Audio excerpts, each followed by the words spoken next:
瑞秋是3个孩子的母亲，当她在家遇害后，她的丈夫很快承认对这起案件负有责任，但坚持这只是一起意外事故，而不是蓄意伤害。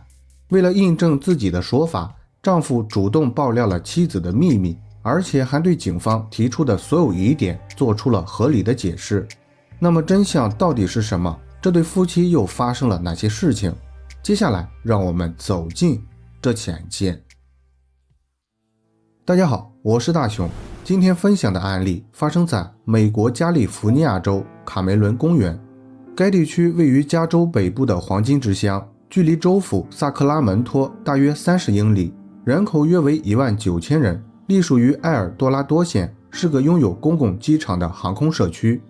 主人公瑞秋于1975年出生在加州纳帕，她是家里最大的孩子，还有3个弟弟凯勒、大卫和马修。瑞秋早年的生活过得非常幸福，她的父亲唐是一名初出茅庐的艺术家，母亲戴安娜是一名公司职员。尽管家境并不富裕，但家里每天都充斥着欢声笑语，日子过得充实而满足。然而在瑞秋12岁那年，一件事情的发生让原本幸福的家庭瞬间瓦解。瑞秋的父亲唐与女邻居有了不正当关系，父母2人走向了离婚的地步。这件事情给3个孩子，尤其是瑞秋造成了很大影响。她因为难以接受父母离婚，患上了厌食症，体重从原来的120磅降到不到60磅，身体状况出现了严重问题。幸好后来得到及时的治疗和心理疏导，她的病情才慢慢好转。大约在瑞秋20岁左右，命运的齿轮开始转动，从此她的生活有了很大变化。瑞秋找到了一份收入不错的工作，在卡梅伦公园一个小型机场担任总经理。同时他的父亲唐也已经熬出头，成为了著名艺术家。瑞秋原谅了曾对家庭不忠的父亲，父女2人的关系得到了很大改善。2005年，刚满30岁的瑞秋收获了爱情，她嫁给了一名叫托德的男子。托德比瑞秋大几岁，是一名退役的战斗机飞行员。他有过2次婚姻，但没有生孩子。托德的经济状况很好，在卡梅伦公园有车有房有飞机，还有一笔大额存款。2人在婚后的生活过得非常惬意。2007年4月11日，托德和瑞秋迎来了第一个孩子伊娃。这段家庭影片记录了2人初为人父母的喜悦。 I want Eva to be the best. I want her to dance. I want her to ride horses. I just want Eva. 2009年，第2个孩子爱丽丝出生。这年托德的事业也有了更大的发展，他加入了一家制药企业，收入翻了好几倍。托德平时的工作非常忙碌，周1到周5住在旧金山湾区，只有周6周日才有时间回家陪伴妻儿。瑞秋在丈夫不在家的时间，除了上班和照顾孩子，还会每天坚持跑步，主要原因是她想要保持完美身材，而保持身材的原因是瑞秋步了父亲的后尘，也有了外遇。瑞秋的情人是一名叫詹姆斯的前海军陆战队员，他是瑞秋的下属，在机场从事维修工作。这件事情最后被托德发现，他在一次提前回家时撞见了2人的亲密行为。当时托德感到非常难过，于是给岳父唐打了电话。唐自己就经历过这样的事情，所以他极力劝阻女儿瑞秋断绝不正当关系，重新回归家庭。在唐的不断调解下，瑞秋答应与詹姆斯断绝关系，托德也原谅了瑞秋。经历了这件事情以后，托德和瑞秋的关系似乎更加亲密了。他们在1年后又迎来了第3个孩子亚历克斯。亚历克斯是他们唯一的儿子，生于2011年。然而不幸的是，在他还不到1岁的时候，家庭就突发变故，父亲托德亲手结束了母亲瑞秋的生命。2012年2月，当地警局接到了托德邻居的报警电话，称托德和妻子瑞秋发生了纠纷，托德杀死了瑞秋。911, what's your emergency? I'm calling to report a fatality. So this is another dispatcher. Tell us why you think there is a fatality. The situation has been reported to me by my next door neighbor. Tell me exactly what you heard from your neighbor. My understanding it was a domestic dispute. Okay, and when did this domestic dispute occur? This morning, my understanding is in the wee hours, 4 a.m. Who called you? The spouse, Todd Winkler. Okay, and who's the person he's in a relationship with? His wife, Rachel. And how did he sound when you talked to him? Very, very upset. How many minutes ago was this? 2 minutes, 3 minutes. All right, we'll have somebody check on it then. Thank you. Okay, bye-bye.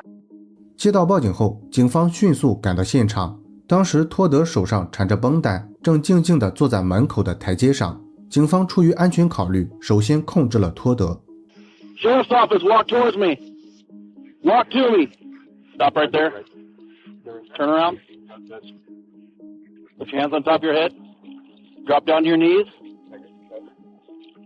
Who else is inside the house? There's no one else inside the house, sir. Where's your wife? My wife is inside the house. You said nobody else was inside, though. My wife is dead.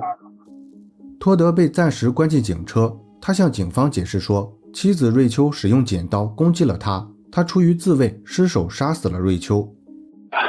What happened? She threatened me and she came out with her Did you say she came out with you with a pair of scissors?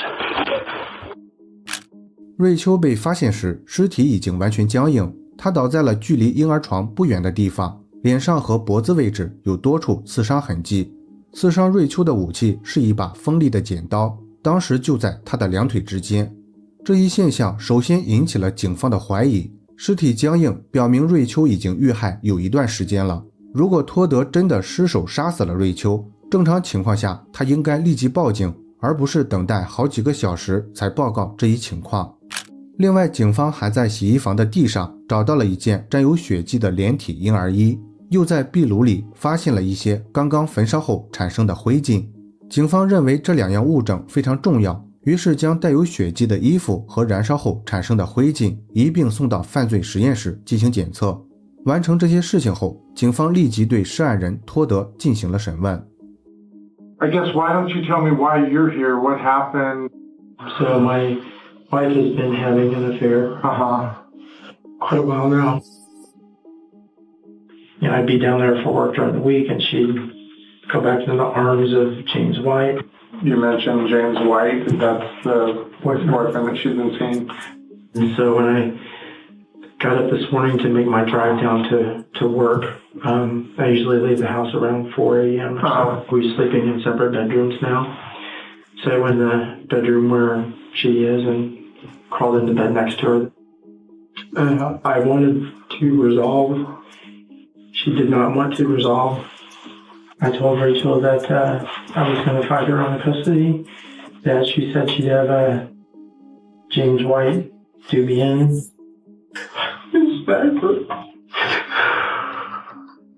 After she told you basically she's going to have her boyfriend take care of her. Yeah. So she sat up in bed and I'm rubbing her back saying, I'm sorry. And she turns out she's coming at me with a V of scissors. I took some cuts just on my hands trying to get them away from her. I was able to get them turned around onto her and give her some jabs, a lot of jabs. She was injured at this point, but probably not seriously. Got to my car, I thought, get out of here. I thought, oh my God, I want to get the children out here. I just wanted to get the baby out of the room that she was in. And I rushed into the room. There was another struggle over the scissors again. It was a fellow killer be killed kind of situation. So once I, started to get the upper hand, I pushed the scissors in as far as I could. And where was that, do you recall? In her throat. And I just laid there on top of her for a long time to make sure she actually was wet. But I got up and I just cried for I don't know how long. For a long time. What was your next thought? I hear the baby crying and it just kind of like snapped me back to, I guess, a little bit of reality. I wanted to come in here and see their mom all bloody and see this blood everywhere. So I started trying to clean the blood. At some point, I realized this was just futile. 托德在整个对话过程中把自己设定在了受害者的位置，他所说的内容全部围绕着一个话题：瑞秋主动攻击了他，杀死瑞秋只是出于自卫。另外，托德还承认他清理了现场的血迹，并焚烧了一些带血的衣服，但他解释说这样做只是为了不让孩子们看到，他担心这些带血的衣服可能引起孩子们恐慌。当被问到为什么要推迟好几个小时才让邻居报警时，托德表示那段时间他一直在安抚不到1岁的亚历克斯。亚历克斯因为受到惊吓一直在哭闹，他给亚历克斯冲了奶粉，还给他洗了澡。等做完这一切，天已经亮了，那时他的2个女儿也已经起床，于是他又给这2个女儿做了早餐。吃过早餐后，他才把3个孩子送到了邻居家，让邻居帮忙报告了这一情况。托德的说法看似非常合理，但并没有让警方信服。首先，托德和瑞秋的身高体重相差很大，他完全可以在不杀死瑞秋的情况下避免自己受到伤害。其次，托德说他在和瑞秋发生完第一次冲突准备离开时，突然想到孩子们还在房间，他担心瑞秋会伤害孩子，所以才在准备带走孩子的时候和瑞秋发生了第2次冲突。然而这种说法明显不符合常理，瑞秋是孩子的母亲，她不可能伤害孩子，所以托德再次返回房间的理由并不充分。基于这些原因，警方当场逮捕了托德。由于这起案件比较特殊，现场除了托德和瑞秋以外没有其他目击者，所以托德的说法只要没有重大漏洞，警方就拿他没有办法。为了寻求真相，警方找到了詹姆斯了解情况。詹姆斯承认与瑞秋存在不正当关系，但他告诉警方瑞秋出轨是有原因的，托德控制着瑞秋的方方面面，而且还掌控着家里的全部钱财。只要瑞秋不听从安排，托德就会使用停止给钱的方式惩罚瑞秋。瑞秋因为受不了托德的控制以及长期得不到关爱，才与他有了不正当关系。此外，詹姆斯还提到，事发前不久，瑞秋曾说过托德拿出了前妻的骨灰恐吓他，如果再被发现偷情，瑞秋就会遭到同样的下场。但是这个举动不但没有吓到瑞秋，反而让他产生了离婚的想法。他和瑞秋已经做好打算，等到瑞秋和托德离婚后，他们会组建新的家庭。实际上，事发这天，他们已经找律师写好了离婚协议。瑞秋也表示，他会在晚上托德回家后坦白离婚的想法。然而，刚好瑞秋就在这晚发生了意外，所以詹姆斯认为一定是托德为了避免离婚，杀害了瑞秋。詹姆斯的说法立刻引起了警方的注意，因为此前他们并不知道托德前妻去世的事情。为了验证这一说法，警方再次检查了案发现场，果然他们在一个橱柜里找到了人类的骨灰。警方认为托德用前妻的骨灰作为威胁手段，表明他前妻的去世可能也存在问题，于是根据这条线索展开了调查。托德的前妻名叫凯西，两人在1991年结婚，8年后凯西在乔治亚州死于一场交通事故。根据当年的调查报告，托德和凯西在事发那晚一起去了野外露营。托德由于受到蚊虫叮咬引发了过敏反应，于是就让凯西开车载着他准备去医院接受治疗。两人在去往医院的路上不慎发生事故，汽车冲出坡道掉到了山底。托德在汽车即将坠毁前纵身一跃跳到了车外，但凯西却跟着汽车一起掉了下去。这次事故引发了一场大火，汽车和凯西的尸体均被大火烧毁。警方没有发现任何证据，所以这起事故被认定为是交通意外。警方找到了当年侦办此案的警探了解情况，然而这名警探在听到托德的名字后直言不讳地问道，这次托德是不是又杀了其他人？原来这名警探一直对这起案件耿耿于怀，他始终认为托德伪造了这起交通事故，但由于没有任何证据，他们没有办法指控托德，所以这起案件最终也就不了了之了。根据这名警探的回忆，那晚他在到达现场后仔细检查了托德的身体，但没有发现任何损伤，也没有找到所谓被蚊虫叮咬的痕迹。当时托德与这起案件发生后的表现完全一样，他坐在一块大石头上两眼发呆，没有报警，也没有采取任何抢救措施。最后是2名露营的年轻人发现树林起了大火，才报告了这一情况。最为重要的是，托德在事故发生后不久就把保险公司告上了法庭，理由是保险公司没有及时支付凯西的保险赔偿金。根据警方的调查，托德利用这次事故共计获得了大概150万美元的保险赔偿。他用这笔钱在卡梅伦公园买了房子和车子，并且很快迎娶了第3任妻子，也就是本案的受害者瑞秋。托德在这2起案件中的表现极为相似，他在事后都没有主动报警，而且案发现场也都没有其他人，事后全凭他的一张嘴为自己辩解，反正已经死无对证，警方也拿他没有办法。然而这次托德总算是栽了跟头，案发几天后，警方得到了一个关键证据，婴儿连体衣上的血迹来自瑞秋而不是托德。这一点非常重要，因为它能够推翻托德之前的所有供述。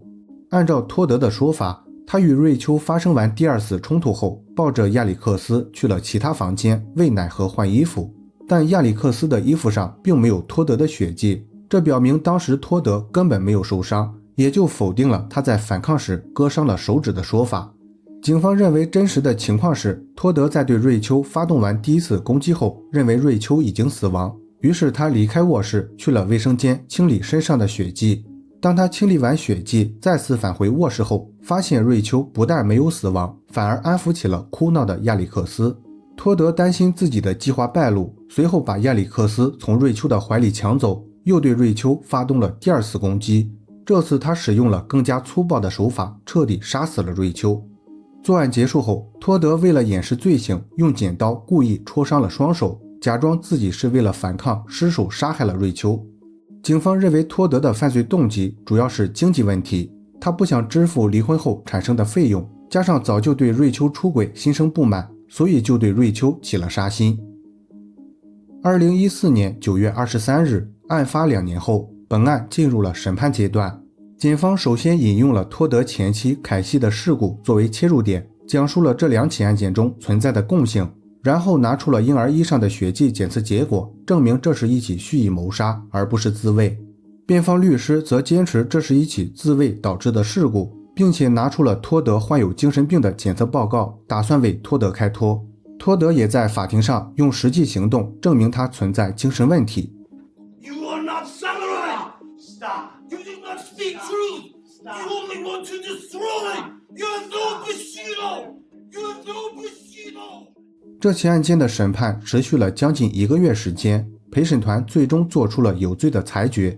托德的谋杀罪名成立，被判处26年监禁。托德前妻凯西的案子仍被归类为交通事故，没有再审。瑞秋的父亲唐获得了3个孩子的完全监护权。根据最新的报道，托德仍被关押在加利福尼亚州马林县的州立监狱，预计2031年有机会获得假释。好了，本期案件分享到这里也就结束了。如果你喜欢我的节目，请帮我点赞加关注，非常感谢大家的支持。我是大熊，下期见。